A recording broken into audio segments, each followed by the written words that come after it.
I was talking with some people in the audience about like meditation and stuff like that. And I think for the past 2 weeks, I stopped doing meditation because it felt more like a chore than something that was actually going to benefit me. And I know you said that if it doesn't feel good, then you shouldn't be doing it. So I want to see how I can push myself and feel more in control of my life. Well, consider this. So you get it, that the reason that we would encourage you to meditate is because you might have some busyness going on in your vibration that isn't serving you, that if you were to meditate, it would soften it and you'd be in a better place. And you also get it that if you're being really specific about something that you don't believe, that you're sort of shooting yourself in the foot. So being more general is a good tool. So you're also getting it that if you are chilled, if you are in alignment, meditation isn't a good idea because you're already there. Here's the gauge that we would apply and the question that we would ask of ourselves. If I'm tuned in, tapped in, turned on, then thinking about what I want is the best thing to do. If I'm out of whack, meditation is a better plan. Mm-hmm. If I'm holding my cork under the water, letting it go is the best idea. If it's bobbing on the surface, thinking about how fun it is a better idea. We're not encouraging you to meditate just for the sake of meditating. It's a tool to release resistance. And sometimes you don't have any resistance to release, so it is a chore that is unnecessary. And the reason you called it a chore is because parents are all the time giving you meaningless things to do. That you're not inspired to, that you don't want to do, that you don't have any momentum going for, so it feels like a chore. And why does it? Because you didn't want to do it, because there's no momentum going.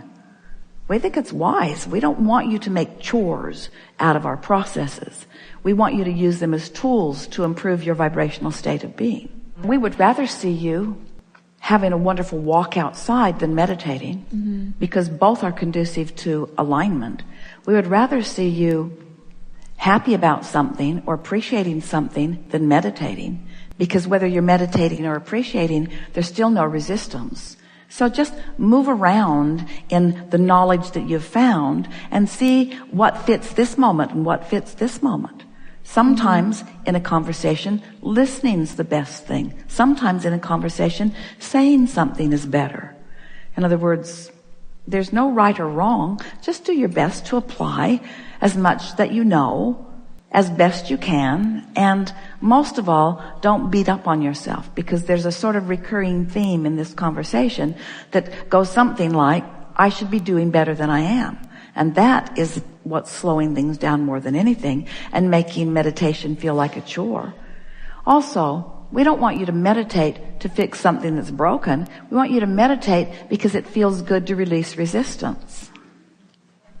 We don't want you to meditate all the time, and we don't want you to work hard. We want you to take inspired action. We want the meditation to lead you to inspired action if it does. But if it isn't working, then take another tact and another tact. There are many ways. Listen to music, take a run, pet your cat, walk with your dog, call a friend. In other words, do anything and everything you can think of that will bring you into a place of feeling good until you discover which things work best for you. And then understand that the thing that is working best today may not be the thing that is working best tomorrow. But before you know it, you'll have this whole pile of things in your pocket, a bag of tricks, so to speak. That was one of the things about the 22 processes that we put in the back of the Ask and It Is Given book. They were written in an understanding that you are at different vibrational frequencies. You are at different relationships to the source within you. And sometimes one process works better than another. So you just have to figure out what works best for you right here and now. But we want this conversation to do its job, if words could teach, in the convincing you that there's not one process that's going to work for you every time, but that the desire that is at the heart of this is what really matters. I want to feel as good as I can feel now. Right now. I'm going to do the best I can to feel good now. And so if you don't feel like meditating, that's fine. But when you beat up on yourself for not meditating, that's not fine. So it's like Pick something. Meditate or don't. Take a walk or don't.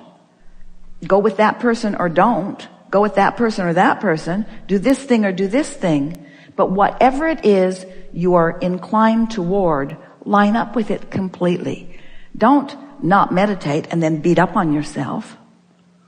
If you're going to meditate, give it your all. If you're going to go with that person, give it your all. Give whatever you're doing your undivided attention. Give it a chance to come into sync with the power that creates worlds. And if it doesn't, then make another choice. Until before you know it, you're going to feel really flexible and really free in the choices that you're making. You're doing really well.